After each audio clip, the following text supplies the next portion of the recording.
Hey guys, Winning Cards here, and this evening I am going to be bringing you one of my favorite decks to be playing at locals as of late in this current disgusting yet, pre-post national format, we're going to call it. I am playing branded Chimera. I think honestly with what you can play for hand traps, versatility, and just the ability for the overall overwhelming amount of fusion monsters you can pump out with it, it's a really good deck for the format. And honestly, I'm just kind of tired of seeing Snake Eye, tired of kind of seeing just fire stuff, and no offense to people at my locals, but this competes well, and I'd rather play this than all the other stuff. I've been playing Lightsworn and a few other things, but really just kind of fell back in love with this. So if you guys would bear with me, we'll go ahead and get on into it, and we'll go through the deck profile. But please, really quick, we are almost to 6,000 subscribers. If you guys can help me get there, we'll do another giveaway for you guys at that point in time. Also, I also have now Imperium Duelist listed on my codes for my store description, so please use any of those codes on there for it. If you're going to be shopping for the store, just go ahead and help contribute to the channel. I really do appreciate the love and support. Also, my TCG Player Store link is on there as well for any cards I may have listed on there too. Lastly, I'm going to be doing Imperium Duelist merch on my website here that I'm getting started soon. I'm also looking at doing my own clothing, mats, and what have you here shortly. You're just going to have to try to get some of that worked out logistic-wise. It's a lot to do, but I want to do it for you guys, and I want to get some cool products and things going to compete with all those YouTubers out there. So show me some love, and we will get this taken care of for you guys. Now, I am playing 60 card version. I know some people don't like 60 cards. I do because it gives me room to play stuff. So here we are. I am playing one of the best cards in the deck. Sorry, the light there. She is... Nightmare Apprentice is one of the best freaking cards in this deck. You can just literally pitch anything you need and she just takes off with full gas. If you start, going first, you have 4 cards in hand plus this, go. You've got 5 cards. If you go second, you could just go through a lot of crap. It gives you the ability to link, it gives you the Beatrice plays, it gives you things to do with Exceed monsters if you need it, or fusion targets, or just a beat stick. It's just a lot to go off of. She really facilitates a lot of plays in the deck. The next 3 of that I am playing, I am also playing 3 of the best starter in the deck for a 1 card would be Mirror Sword Knight. The quick effect, obviously, you can summon Tribute Special from the deck and go. Another card that you can play as one of to kind of get the combos going. 3 Codal. We all love Codal. If you're a Nebraskan, you're going to play Corn. Cornfeld. That's a horrible joke, but I think it's funny at the same time. All 3 of these will get you plays to pretty much anything you need. You try to use one of them if you have multiples in hand to try to bait hand traps, and just use the other to different lines that you need. Obviously you have the Codal Search, you have the Mirror Sword Knight Search to special, and you also have the Nightmare Apprentice Search. One of them will probably get Ash Veilered or Imperm, that's fine. As long as you have multiple options in hand, you're good to go. So I'm playing all gas that I can. Plus you're going to have to negate here and then negate here. So you're going to have 2 negates if you're able to get this to go, because both is a wind up engrave at some point. I am playing the 1 Master Tau for the fusion plays later on in the profile that I'll show you. And we're playing the 1 Emissary from House of Wax. This card, I think, is underrated for some people. I have a lot of Tenpai players in my locals and a lot of Tenpai players in my area. Its Battle Fader effect is pretty good. It's an easy side out card if I don't need it, but going first, I feel a little more comfortable with knowing that I can kind of add this to hand special and at least not die right off the bat, and then we can play at least the next turn going forward. That is going to do it for the illusion part of the deck. We are now going to show you, we play 3 of the Gazelle. This card's awesome. The fact that you can either normal or special it, add the level 5, or add the fusion spell that you need, just another way to get plays going. Again, with the deck, you're going to have multiple different paths, multiple different avenues that you can take. I am playing 2 of the big winged Baphomet. I do, on occasion, find the need that I should have at least 3. I know that sounds horrid, and I'm sorry. I know some players play 1, but there are times where I will open 1 and I don't have a line to get to unless I play the other card, and I'm only going to be down to 1, if not, or none at that point. There are times I need a 3rd. It comes and goes, but 2 is a pretty good medium point for me at this point. So I'm just going to leave it at that for now. On those, we may tinker with it. We are playing 3 Edge Amped Chain. This card is frickin' bananas because when you have the Apprentice, you can just discard this, search the cards that you need. It will get you a spell to then activate, add. You get a poly, another Edge Amp off of it, so you have a poly. You have a target engrave for Dark monsters, if you need anything to be baited out like a Bestial monster, your opponent will use it. There's a lot of things. It just really comes in handy. Depending on your matchups, you also can side it out, but I rarely do that. It really just depends on what I'm playing against. I used to not play this in the Bistio branded Chimera version that I played. I went back to this, and I love this card. Not going to change that anytime soon. We got 3 of the Fallen of Albaz because it would not be branded without that, in my opinion. He's a walking super poly. You can special him, or sorry, normal him, fuse your opponent's board away. He's just occasionally a beat stick if you normal summon him. He's also going to just give you the ability to play branded fusion. So when you've done everything else Chimera wise and you have a bunch of negates, you can just play the branded fusion and crap all over your opponent. So it's pretty good. It's pretty good. Now, we're going to play a crap load of hand traps. I'm just going to tell you that now. I go in between, but I like 3 Effect Veiler for this. Obviously, you have to play 3 Ash. Pretty much not an option there. We're going to play 3 Ghost Spell. I see some people citing this. I think that's a mistake. This card, between popping random rogue crap that your opponent will play, or if you play against Tenpai, this comes in more handy and more versatile than you will ever know.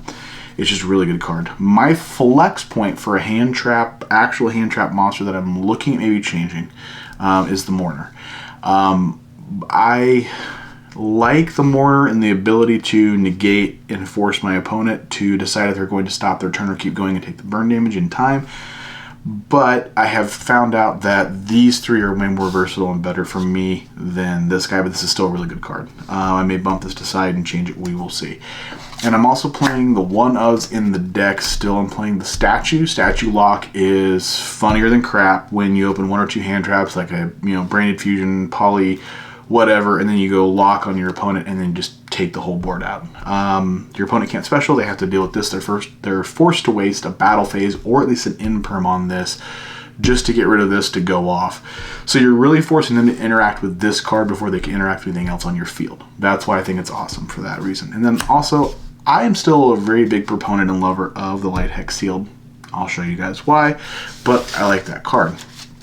That rounds out my monsters for my 60 card deck. We're going to go on to spells now, and of course, we were talking about it. We're playing 3 Branded Fusion. That card in general just is really, really good. It doesn't really need an explanation as to why you're playing it. You can have that for versatility of other options to go into different plays. 3 Super Poly. I can see where this could be a side deck option. There are not a ton of options in this format except for the fire decks or dragons on occasion, but if you play against the random stuff that you're seeing at my locals or even regional area, sometimes it's main worthy, sometimes it's side worthy. We will just see. We'll have to try it. The other fusion cards we are playing, I play 3 of the Chimera Fusion. Some people play 2. I can't tell you how many times I've opened 1 and drawn my second one for a 6th card, or drawn it off of another spell that I play, and I'll show you here shortly. It just really helps you dodge other cards that your opponent would be playing to negate. You're still able to resolve cards in grave if you can chain it to banish or to special summon, a fusion monster.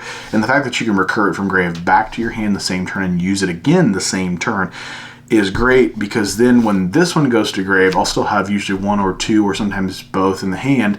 I can set 1 and then spring it on my opponent and go off again on their turn. It really comes in handy at that point. For your other spells that I am playing, we're also playing 2 Polymerization,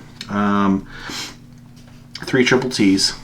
I do and don't like this card right now. I don't usually see it anymore in a 60 card deck when I'm playing against hand trap decks, but I'll tell you what, it still has drawn me cards, ripped hands, and or taken a non-targeting monster, so it's really, really good at that point. It does pay dividends to still play this card.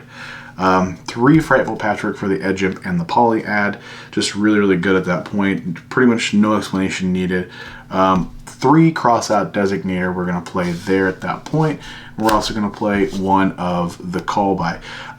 I have found that this card in general has been an offensive and defensive weapon for me personally at locals and or the regional area, because I've used it to negate hand traps that my opponent plays. I've also known what they're playing game 2 or 3, or if they're a local player that I see a lot that they're playing the same deck. i.e. I've played against Branded. You know, Branded will be another one you can set and then spring on your opponent when they activate Branded Fusion. If you know they're going to side in different negates like D-Barrier, what have you, it really kind of comes into play at that point. So it's really good both ways. The last hand trap that I play is 3 Infinite Impermanents. That is another card that I seem to really think it's good to play this format. So you've got the Ghost Chicks and you have this and Valor. You're going to have a lot of negates in there for it. That rounds out my 60. Alright, now we will go ahead and go into the side. Still tweaking the side. We will see where we land on the side come regional season for me here locally. We got one coming up in a couple weeks. Obviously, I got to play 3D Barrier for the Dragon matchup. I am not sure if I want to play Cosmics or if I want to still stick with these, but I am playing 2 Lightning, 1 Harpy, 3 Deep Barrier. You know, we got to have the back row destruction. People are going to play hate decks this format. I'm starting to see a lot of people, I know it's gross to say, play a lot of skill drain decks and whatnot just because they're tired of Tempai. Please, Konami, watch my video and do something about that deck for the love of God. I am struggling on space, so I'm trying this here at my locals, but 2 Droll. I don't need Droll as much at our locals as other hand traps, but A, I can put this in against a deck that searches as just additional negates. Also, it's one of as a good call by, cross out, you know, target. We just have all that for it as we needed. The last portion of hand traps we were playing, 3 Smashy Rock. This one over this one, both are good. I'm also want to touch on this one more time. I'm really not a fan of Chaos because I have to banish or pay life. So in time, I always draw it late. So that card I've just had an issue with drawing late for me. Last 3 for hand traps, we're playing 3 of the Ghost Chicks. I might swap her and the Drolls out for a Bestial Engine. Just depends on where I land on that regional wise, but she's really good in general. And then I'm also playing the Wang Hu. This will come in place of the statue because this takes care of the Yubel matchup for the floaters because they continuously float and get popped by Yubel. The statue takes care of a lot of other stuff like dragons and whatnot because they have to deal with it. We are at 60 there and then 15 in the side. We're going to go ahead and go into the extra deck real quick for you guys. I am playing one of the Starving Venom. Just a good, versatile, optional target for me there for Super Poly. We're playing one of the Predaplant. Another, no needs explanation on that. Garua, just another good Super Poly target. And we're playing the Mud Dragon. So all of these are going to be your standard Super Poly targets from me. This one's kind of a flex spot. These 3 though are not. So pretty much even on those that we've got. We got that one, and that one. Okay, now my favorite part of the extra deck is the branded stuff. So we've got the Rinbrum, Mirror Jade, the Lube, the Albion, and the man, the myth, the legend, Red Eyes Dragoon. Now, these are standard for the branded plays, but obviously we know I use this with Light Exile to get this. So if you're able to do any of the Chimera stuff, and then you go Chimera, rip a card from hand, and then you're also able to play Branded Fusion, you have this, and then you have basically 1 or 2 of the negates and grave or on board, your opponent's forced to deal with a lot in their opening hand. You know, and it's just a very oppressive setup with an Omni negate that can't be destroyed by a card effect or by battle.